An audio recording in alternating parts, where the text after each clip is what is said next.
Call the meeting to order. We'll start with roll call. Yeah, before we do that, Ken has an introduction. I would like to introduce Nicole Halpin. She's our new Water Resources intern. We'll be here all this winter. And, just getting started. Lot to look at and learn, but she's really going to be here to help us with a lot of our special projects. So I wanted to introduce her to the board. And Welcome. thank you. Great. For the roll call, we have Tom Dessler, Here. Scott Holwick, Here. Roger Lang, Here. Renee Davis, Here. Dan Wolford, Here. Ken Houston, Here. Hope Bartlett, here, Alex Merkline, Here. Nicole Haplin, here, Joe Mahalski, Here. Chris Huffer, Here. Heather McIntyre is here. Slow brain today, it's Monday. And Diane, we have Diane Christ with us in the public. Okay. Chair, you have a quorum. All right, thank you. Let's look at approving previous month's minutes. Any questions or comments on the minutes from last month? Is there a motion to approve? So moved. Second. All in favor, say aye. Aye. All right, approved. Oh, Kevin's not here today. I will be giving the water status report in Kevin's absence. Okay. The flow in the St. Vrain at the Lions Gauge this morning at 8 a.m. was approximately 38 CFS, with the 125-year historic average of approximately 60 CFS for this date. The call on the St. Vrain Creek was Oligarchy Ditch, admin number 5996, with a priority date of 6/1/1866. The call on the main stem of the South Platte River was Burlington D. Riverhead Gate, admin number 13108, with a priority of 11/20/1885. Ralph Price Reservoir at Button Rock Preserve was at an elevation of 6,399.8 feet, or approximately 16,153 acre feet. Union Reservoir was at a gauge height of 24.04 feet, or 9,985 acre feet, down approximately 2,783 acre feet from full. And we're currently dropping Union Reservoir for some work on the Oligarchy Ditch Inlet. Select St. Vrain River Basin reservoirs at the end of August were at 71.8% full, which is a little lower than last year's 78.5% full. And I think it's good to know from the U.S. Drought Monitor's last update, portions of Boulder County are currently in a moderate drought, with a portion of the county being in a severe drought. And that is the update. Questions for Alex? Okay, thanks, Alex. No problem. Any public invited to be heard? No, Okay. Any revisions on the agenda? I have none. Okay. Like development activity is very busy this month. Okay. How about general business? None? Okay, Ken, you want to talk about cash in lieu? I do. So this will be really our first cash in lieu that, since we changed our policy to do a June recommendation and a January setting for that. So we did take that June recommendation. We're scheduled it on City Council. It's actually scheduled for October 22nd, and I think we're ready to go forward with that recommendation. Recall that was at the 59,625 level. And of course, we don't have any new information on Windy Gap, because there really hasn't been any Windy Gap sales or any activity going on there. So don't have much there's anything really new, other than the fact that the Windy Gap firming project is still on track. And so that would be the only thing, no other Windy Gap parent project sales. One thing we did do though in this month's packet, in addition to including the data we do have on sales, if you do look at on page 10 in your packet, those sales are actually starting to become a little bit surprisingly low, or lower than it has been in the past. Almost all of them in the $50,000 range now, well below the, kind of peaked out at about 75,000, and we believe it's actually coming back down. Now these are a little bit, the data's always a little bit older. This is April, May, and June data. And so hopefully at the December board meeting, we'll have the summer data, July, August, and September. It always takes a little bit longer to get the actual data because most people don't say what they buy it for. And then our consultant at McCarty Land and Water, they then take that information from the Northern Board meeting of what water went where, and then they kind of hit the bush and try to. I'm actually surprised at how many people they actually get. They kind of admit to what they actually sold or bought it for. Usually people are kind of, don't want to say. Although a lot of these, are public. Some of them are public agencies, so that's public information. But they actually are able to get a lot of information.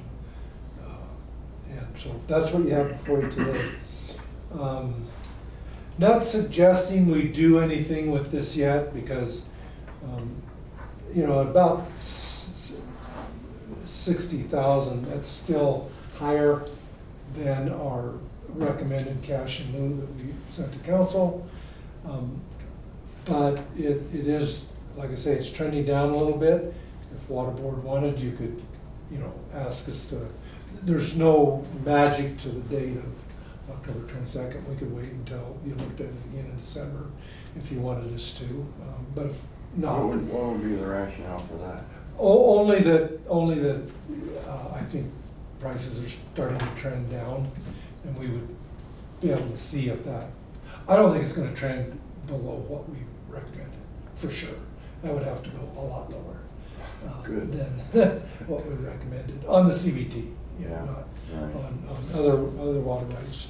And of course, the Windy Gap, which is what we're using as our metric, isn't gonna go down because the contractor's not gonna give us any money back on the project. Right. And the parent project numbers are what they are. And we're not aware of any more sales of the parent project. PRPA said they're gonna wait 2 to 3 years before they release the last of their units for sale. So I don't see any more information there. So there isn't any reason that I would suggest that, but I just wanted to say, looking at the data, I just find it a little interesting that it's trending down. And, that's a little bit of a barometer to the economy, that the developers are getting a little more nervous about the economy, so they're not out beating the bush for water like they were. Well, speaking of developers, based on what we decided and set the number at, how we're gonna operate effective January, is that word getting out to them, or do they have a sense of what we're doing or what our plans are? Yes, very much so. We've had real good success with our planning department. Every time somebody comes in that's a new developer or new to the community, they explain that to them. And we've had a number of developers call us and just kind of, okay, this is what I was told, is that right? And I say, yeah, that's right. Probably not used to that. Yeah, they're not used to having a little bit of time. Yeah. And so I think that's so far been positive. I think everybody appreciates, they still know they got, well, now 3.5 months, but they still have a little bit of time and they can get their planning together. I would expect maybe a little bit of cash in to come in November, December time period. Okay. Before that. If council does go ahead and increase it in October, I would expect that we'd get a little bit then. Because there still is a little bit of interest out there. I mean, the good thing about the advanced lead time is it's drawn a lot of developers now. So I think it's been very positive. Yeah. And we haven't heard any pushback or any real big concern. I Chris, if you've heard anything beyond what we haven't heard? Yeah, I think, you know, I think it's, and there's a lot of land out there, honestly, that's being developed right now that's already met their deficit. Yeah, There's a number of parcels, development parcels that have already met it. Ready, they're moving forward, so. Not a lot of excitement in my report today, but just, I did want to highlight that cash, the CBT sales. 'Cause I found it a little interesting. It dipped a little more than, and one sale even was, where was that? $49.5. One sale like 49.5, yeah. I don't know how, These are- I don't know how Lafayette did that unless it was something they had Somebody from owed way something. back. That surprised me when I saw that. But that's, But, 10-year commitment of bushels of corn. The units here though, that's, I mean, that's not an acre foot, right? Correct. It's just, 710. so you divide it by 0.76. 76. That, our credit is 0.76 acre feet per share. So you divide that number, so 60,000 is about 75,000 per acre foot. And like, this is just to see where the overall kind of water market is going, because using these data, we haven't recently used these data in our consideration of setting the cash Yeah, flow price.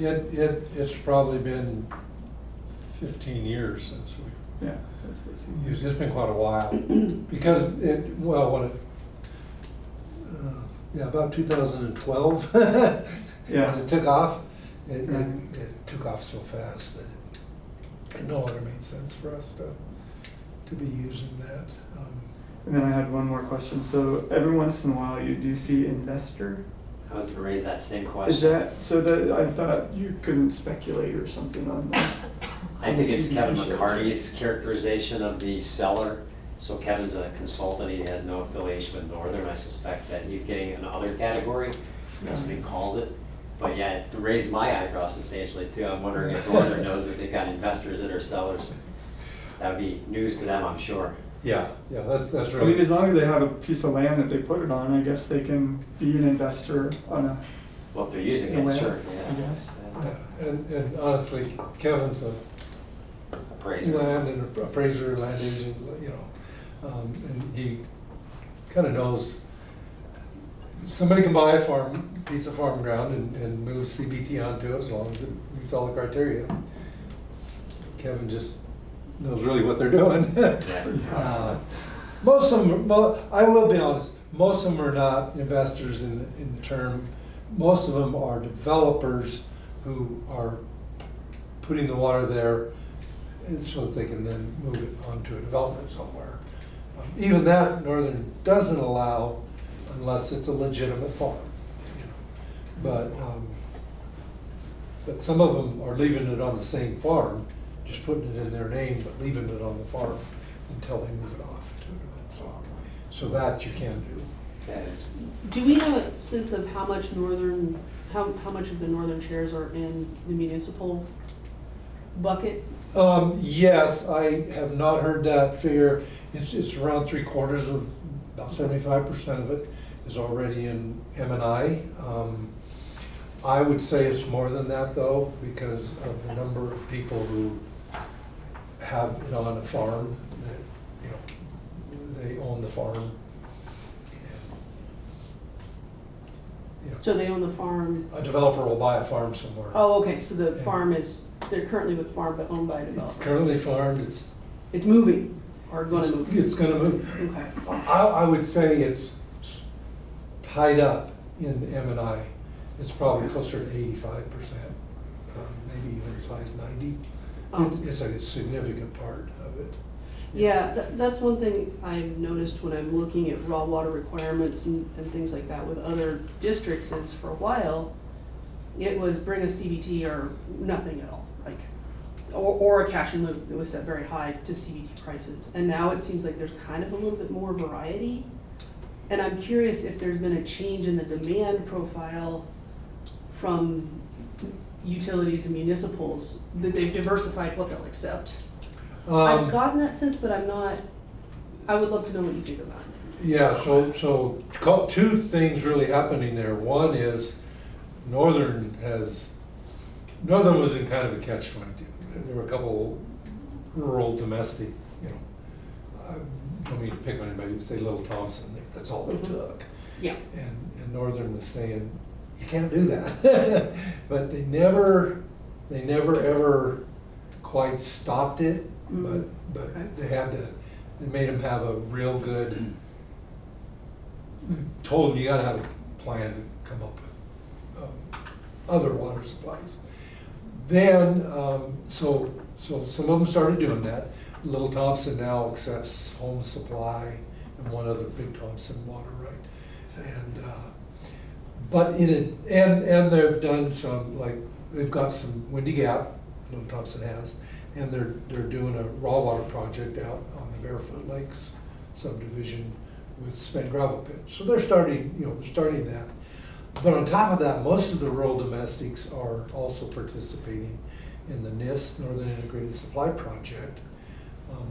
Again, a little bit of money there. But by participating in that project, quite honestly, I would suspect some of the money they would have otherwise been out in the market looking for CBT water, for no other reason, they have no other choice. They're now putting into NISP. Okay. And NISP, is much further along than it was. Speaking of NISP, do we have a $1 per acre foot sense on NISP?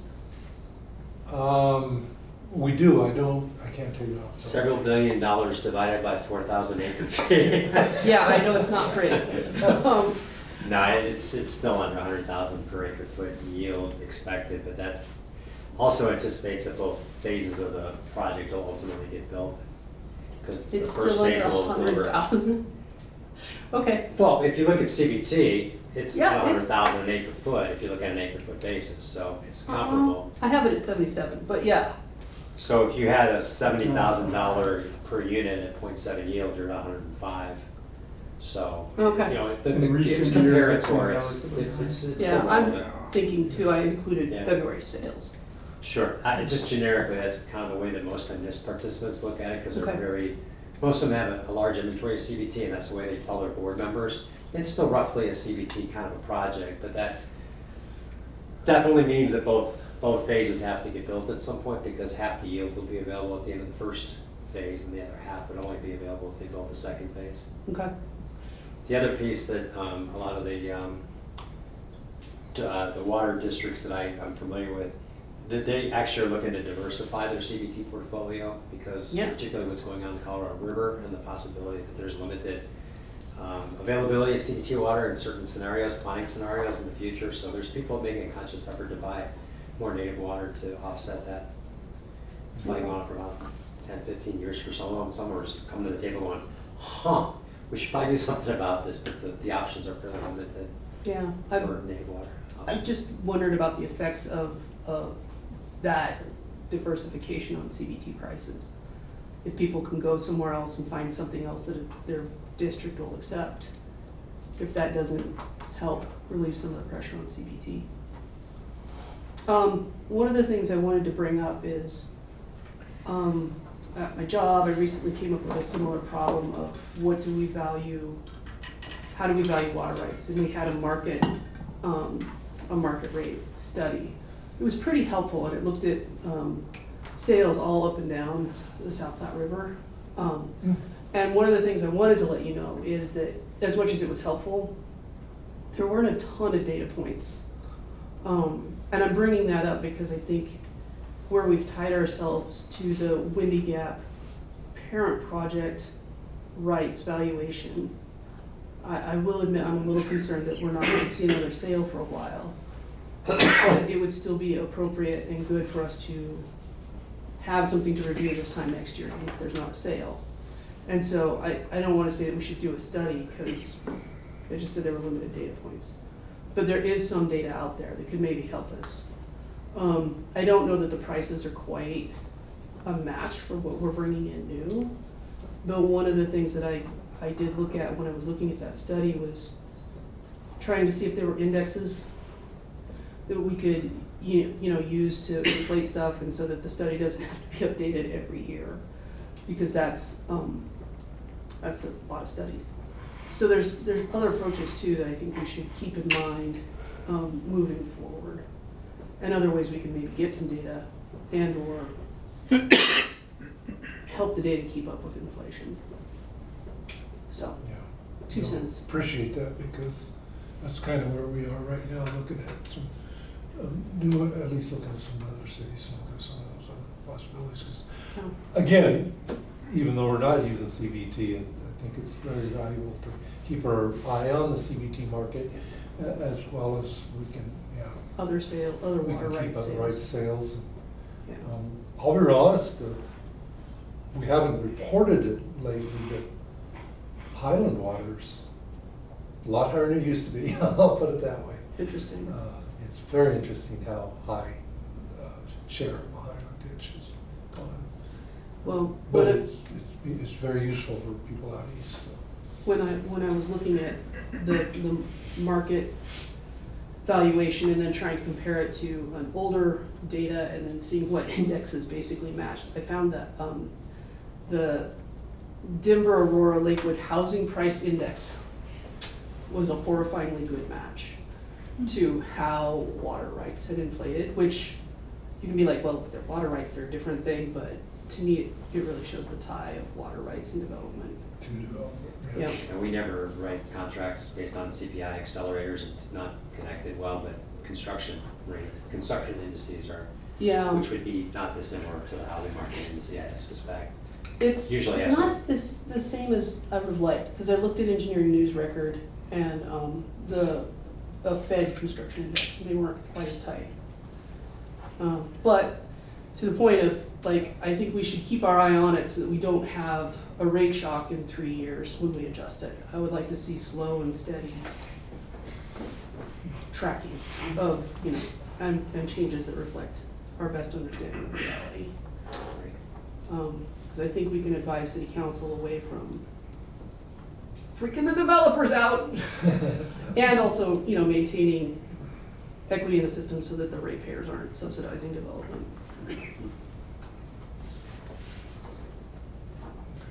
Cool. Any other questions for Ken? So October 22nd, you said? Yes, the second regular council meeting in, That's where it's currently sitting. Yeah. yeah. that's where it's So Diane, you can spiff you up on cash and when you explain that to your partner. Move it along. Yeah, actually, it's helpful. All right. Water resources engineering projects.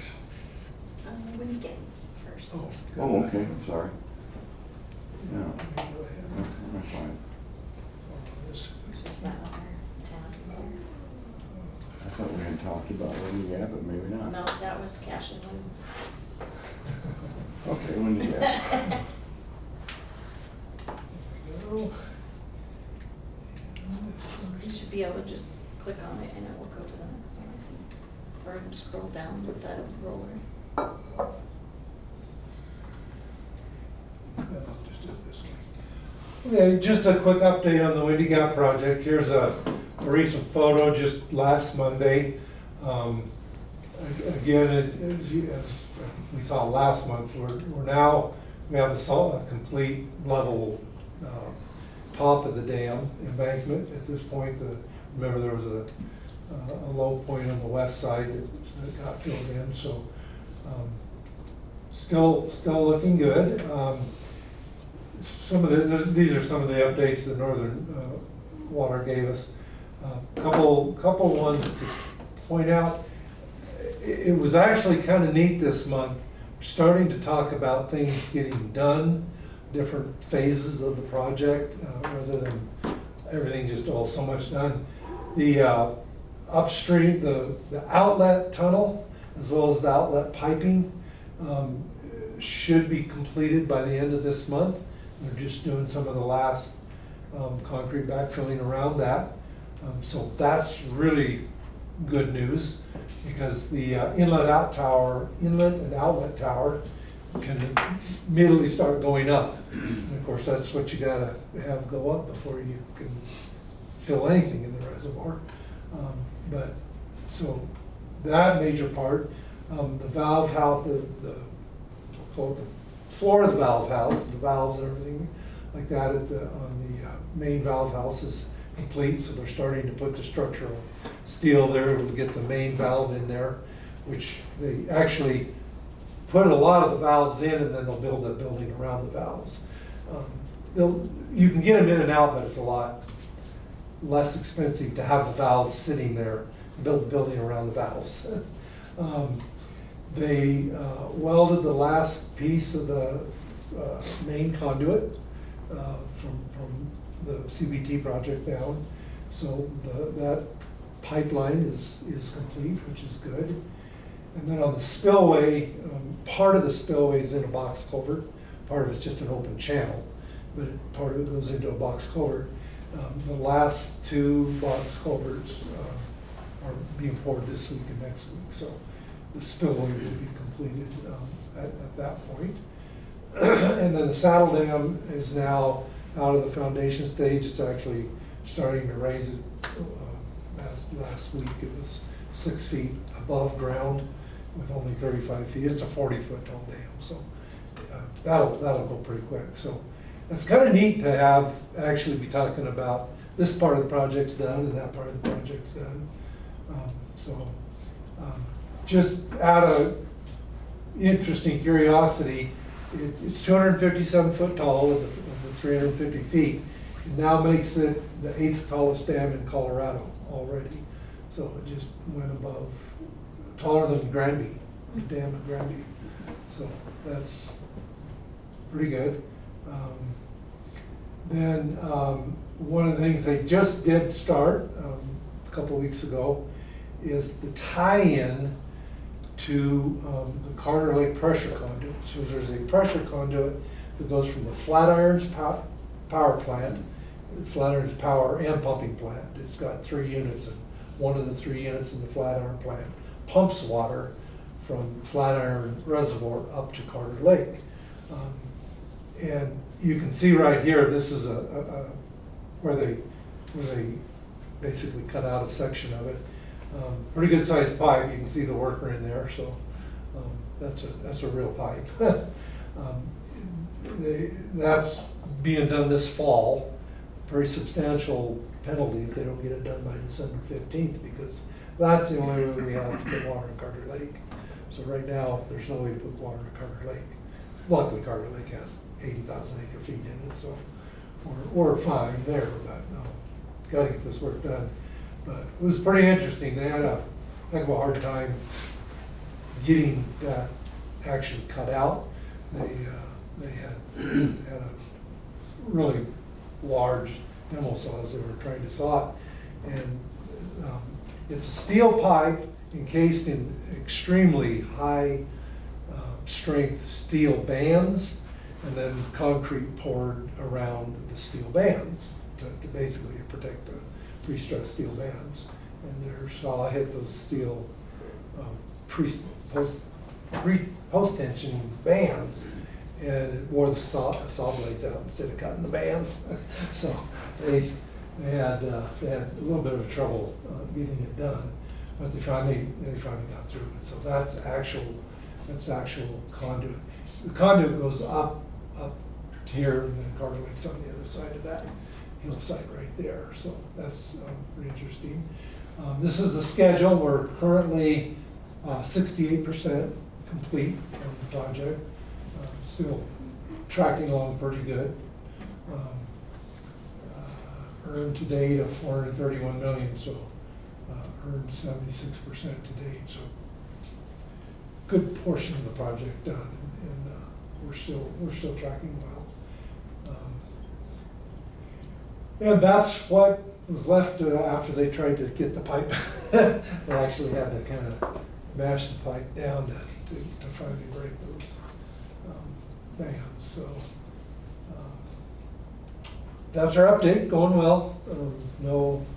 no big surprises at this point, so. Costs are basically on, They are, yeah. We're revised contract amount of 565, and we're within, we still have about 25% of the contingency unallocated. So, we're doing well there. Just switch it, pull Oops. it back up and switch back to the other. That's what I need to do. There we go, sorry. That's all right. There we go. So, yeah, that's, we got update. questions for Ken? Okay. Oh, I would point out that I don't remember if, I think I mentioned this at the August meeting, they did get evacuated during the Alexander Mountain Fire. To give the contractor credit for workers, they worked right through the Labor Day weekend Catch you. to catch up. So they picked up 3 or 4 days right there. Of the, like 7 days they lost because of the fire, so. Credit them with the, Yeah. wanting to keep on track time-wise. Okay. Thanks, Ken. Okay, engineering projects, water engineering projects. Yep, so that one's mine. So I'm Joe Mahalski, Engineering and Operations Administrator. So I'm just gonna give verbal updates on 3 water resources projects. One's the North St. Vrain pipe lining project. So there's about 1,600 feet of 24-inch steel pipe that we're lining in Lyons. It's basically 800 feet either side of Highway 36 where it comes into 66, kind of give you an idea of where it's at. Quite a few leaks on the existing steel pipeline, so that's why we're lining it, and we're pulling through a structural liner. Again, we just don't have to dig and replace and get all the necessary, the permits associated with that by doing the lining. So that's the path that we're moving forward with. We've actually been doing the work for 3 months now. We're coming close to completion. We have about 2 weeks left. We're gonna be doing pressure testing this week and hopefully commissioning it and by the end of next week. So we've been without the North St. Vrain feed from Button Rock going into the treatment plant all summer. So it's gonna be treatment ops guys, and I know are really looking forward to getting that pipeline back in service. So I don't know if there's any questions on that one, but hopefully in a couple weeks it'll be complete. Then the South St. Vrain pump station, so that's another project over in Lyons. So the purpose for that project, there's 3 pumps below grade by the fire station over in Lyons. And we're basically taking water from the South St. Vrain pipeline and pumping it into the North St. Vrain pipeline, the same one that we actually have down right now for the lining. Just gives us additional redundancy and resiliency, different options for how to operate the systems and get the raw water to the treatment facilities. We've had some issues with this project. It's probably been about a year that we've been working on some warranty items with the contractor. There was some water that got into some of the electrical gear, so we've been working on rebuilding that. And at the time, right before that, the water intrusion happened, there were some vibration issues with the pumps. So the manufacturer did install some additional bracing in the below grade pump station. So we're hoping to start that up after we get the North St. Vrain online. We need that pipeline lining project to get done first before we can fill it with some of this water. So that one's more on schedule for the end of October as far as trying to run that again. But hopefully, we'll have those 2 projects tied up end of October. And then the last big one I was going to report on is just Price Park Tank. So we did fill it. There was some debris in the tank, so we had the contractor take it back down to clean it better and disinfect again. The tank manufacturer also had to do some minor repair work. There was some wire ties for rebar and stuff that were showing, so they had to drill those out and grout them just so that we didn't have rusting inside the tank. So we're working on that with the manufacturer right now. We're hoping to have an inspection by city staff and the contractor by the end of this week, and then we'll be cleaning it again, disinfecting it again, and putting the tank into service. That's about a 2-week process by the time you fill it and everything, so we're really looking at end of the month, maybe having the tank in service if all goes well. And then there is a pump station associated with the tank, so that we'll be able to pump from different pressure zones. And again, that's just another good redundancy piece for us to be able to move some water around in the distribution system from that site. That pump station, we want to operate the tank for a couple weeks before we start the pumps up. So that's looking like more like middle of October for the pump station startup at this point. But that's kind of the update on those three projects. That pump station is on site? Yep, so it's below grade. Again, once we get all this working, we will be doing some tours and everything, so I can definitely arrange something with Waterboard to walk you guys around the site so you can kind of see where we're at and everything. But right now, there's just contractors and everything on site, so it's not ideal for having people for giving tours and everything until we kind of have at least a tank in operation. So. But the projects have been coming in on budget. The Price Park tank is a $20 million project, and so far as change orders have been minor, 200,000 at this point. So that's pretty good for a project that size, especially during the time frame that the project was going on. During that 2021 to 2023 period was the bulk of the work, and we were able to bid that one right before a lot of the cost escalation and everything. But contractor hasn't been hitting us up too hard as far as some change orders and everything. But it's been going well, other than it's been taking some time now to really get it in operation, but we're taking our time to make sure it's cleaned and disinfected properly. So What's the capacity of that tank? 8 million gallon tank. Big pool. Yeah. So the size, did you say 8 million? Yes. And what was there before? So there was a 7 million gallon tank and a 2 million gallon tank. They were covered, they weren't circular. So we had 9 million gallons out there, but for the most part, really the only 7 million gallon tank was in operation, and it was difficult to operate. And the main purpose for the project was we were getting some regulatory comments on inspections and everything as far as how old those existing tanks were.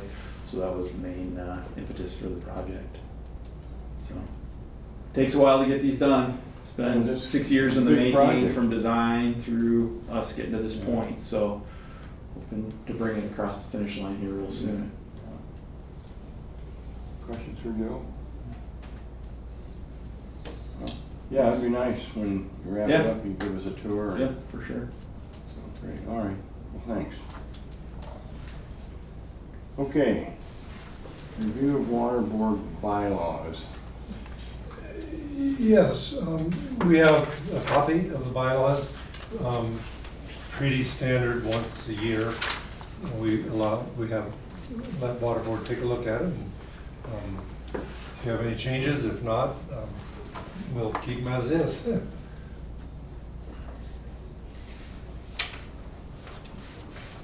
Any comments on the bylaws from anybody? I guess I have a quick thing. Yeah, bylaws look fine, good, pretty standard and what I remember seeing from other years, I suppose.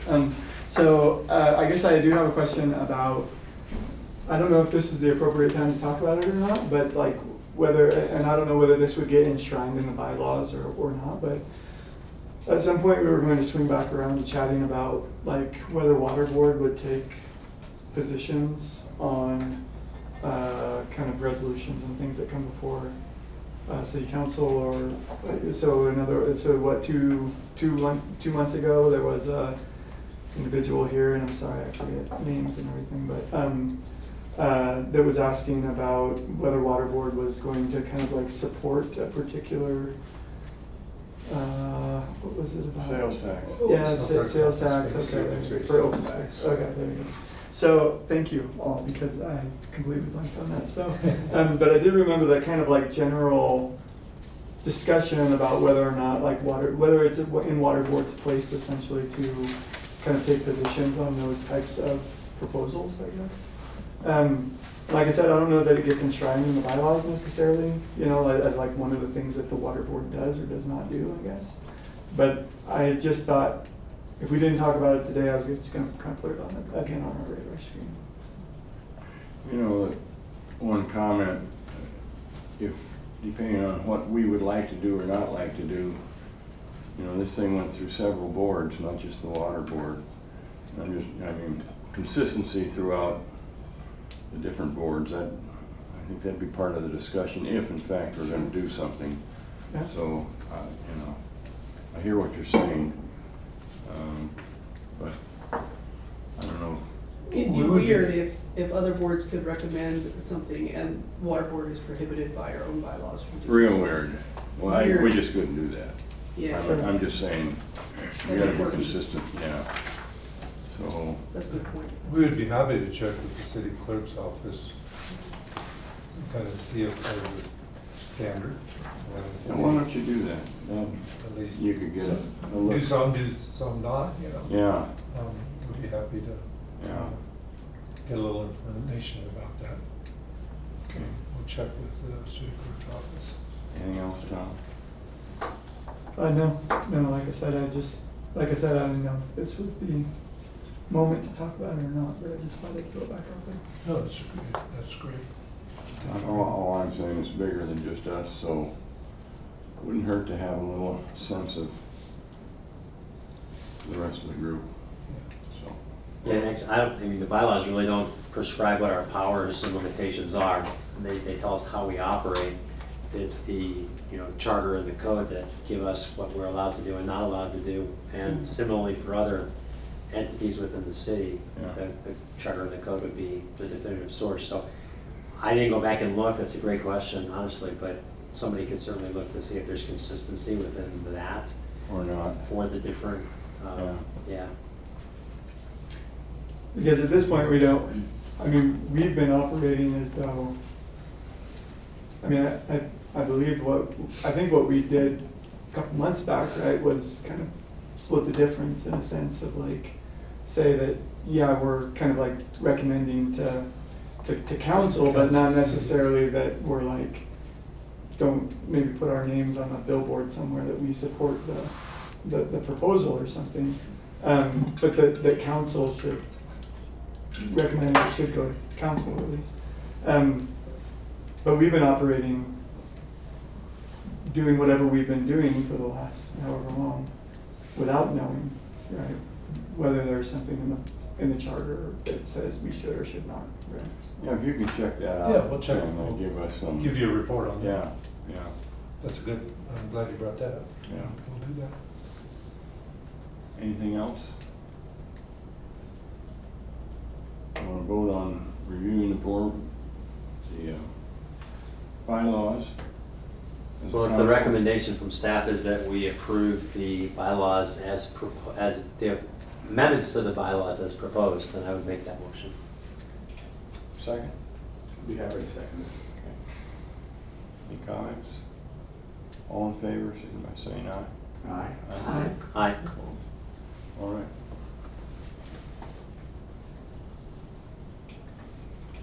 Okay, major projects listing and items scheduled for future board meetings. Can you put that up? Yep.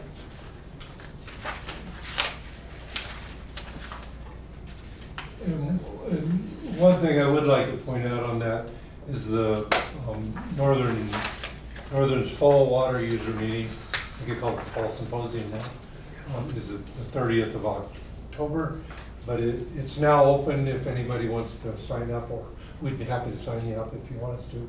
But you can go right on their website and sign up. If you want to go to that, they suggest you do it pretty quick because it fills up Fills pretty up. quick anymore. Yeah. But just wanted to note that. Yeah, Heather's been on that.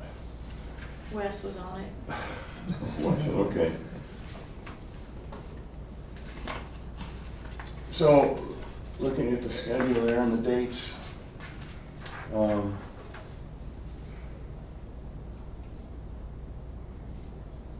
actually, there's only one thing nearest to us, the Union Reservoir Programs update on November. So, any comments on what's tentatively scheduled up there by anybody?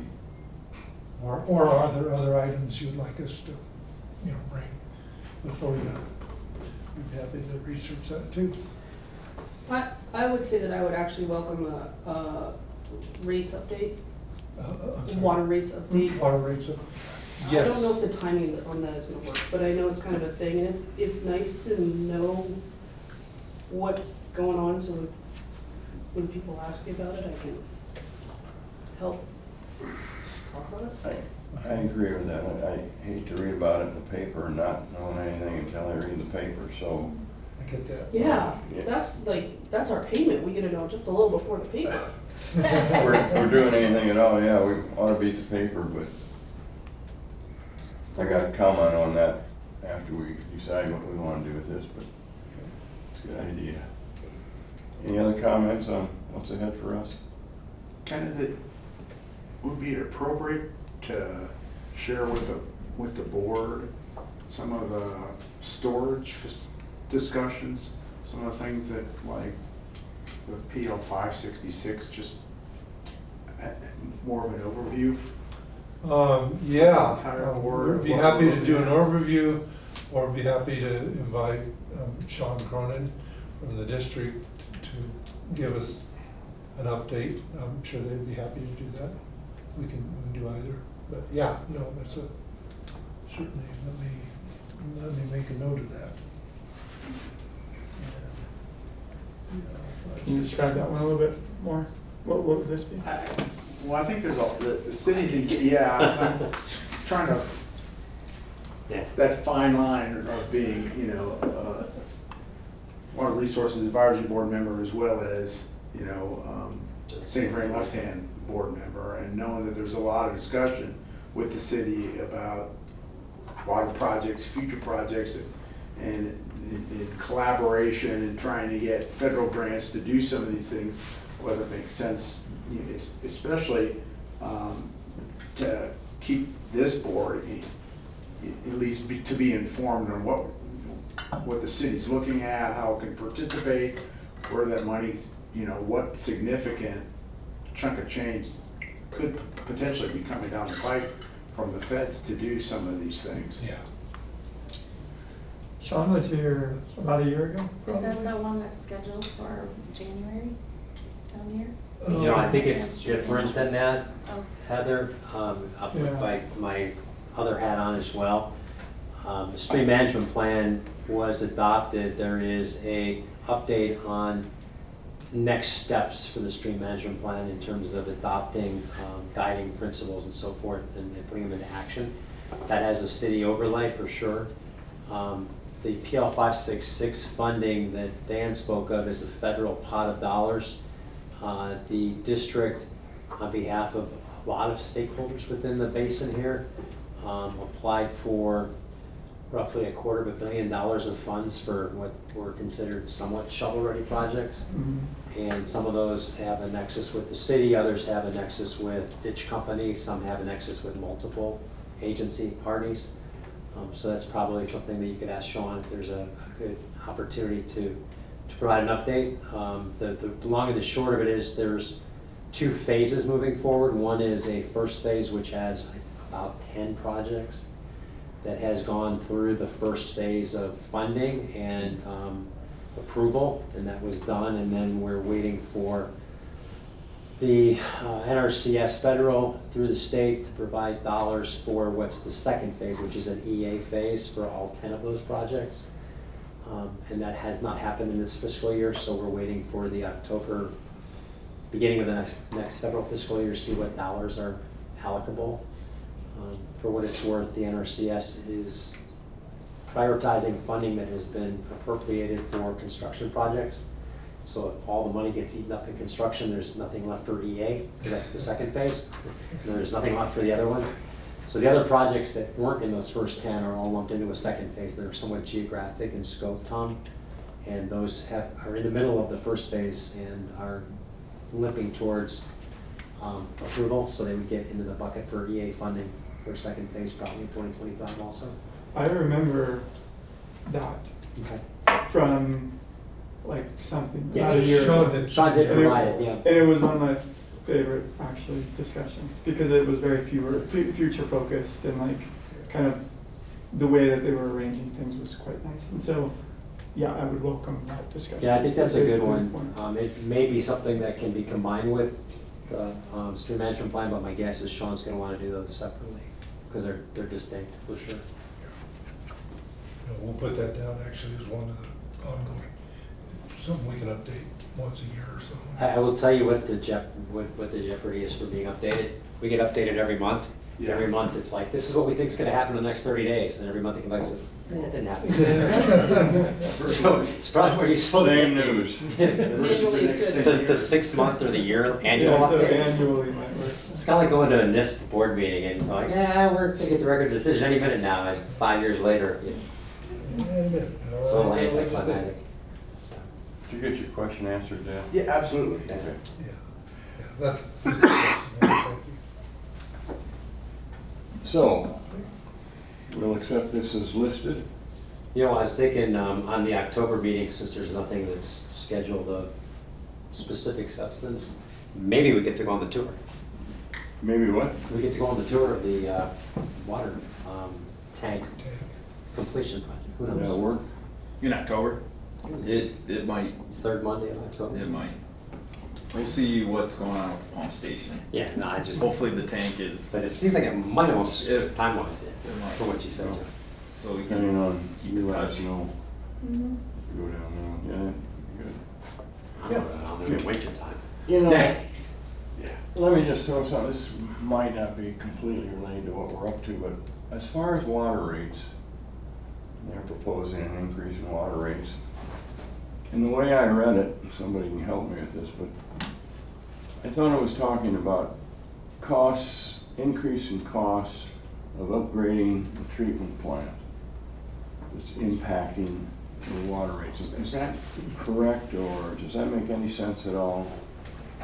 So there's, the expansion for Nelson Flanders was originally slated for a couple of years ago, Yeah. but the cost escalation, during the design kind of pushed it from the original budget was a little bit under 50 million. Yeah. And it was coming in closer to 90 million by the time it was all said and done. So we had to delay that piece. We're doing some smaller redundancy projects right now on the existing facility to kind of get us to that point. So that is a big piece of the capital costs. So it's also the distribution system also weighs into that as far as us replacing and expediting our replacement of cast iron pipes in the distribution system. We have 40 miles, I think, of cast iron, if memory serves me. And we were replacing it at like 1 mile a year. So again, 40 years, and a lot of that's already 75 to 80 years old. So we're trying to increase the frequency of that replacement to more like 3-4 miles per year. So again, increasing costs there. So those were two big factors from a capital perspective. There also were, just taking the capital projects out of it, operating expenses increasing over the next, time period versus what revenues we were taking in. So it's catching up on that side too. I guess my point is, if rates are gonna go up, we're definitely going to increase the capacity of the treatment plant then.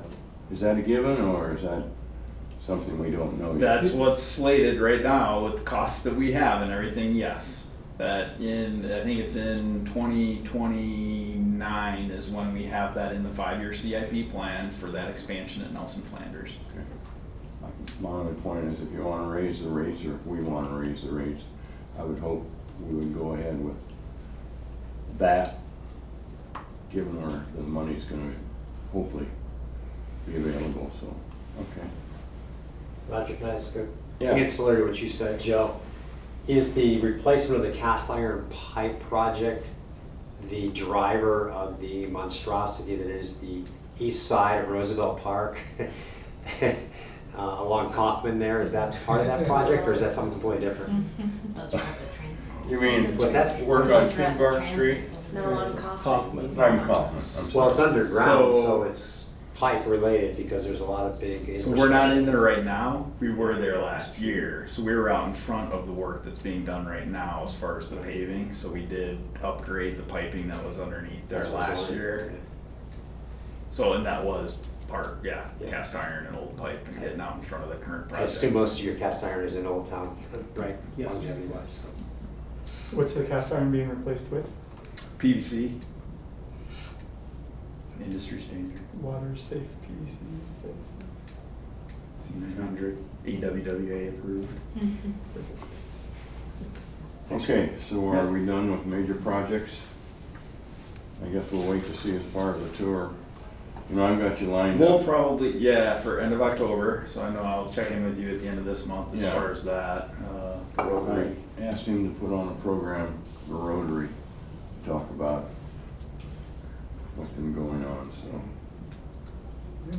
I think they would enjoy that. yeah. All right. Okay, anything else on this? Informational items and water board correspondence. That is included in the packet. Any questions on that?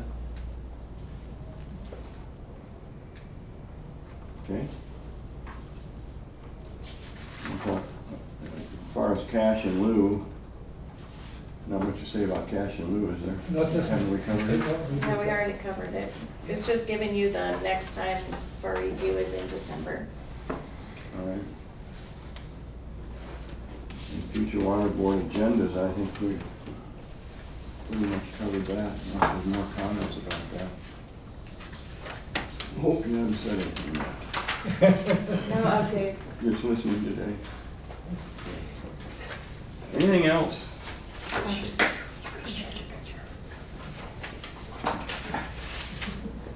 Well, there's nothing else. Let's adjourn. All right. Right. All right. Bye. I know.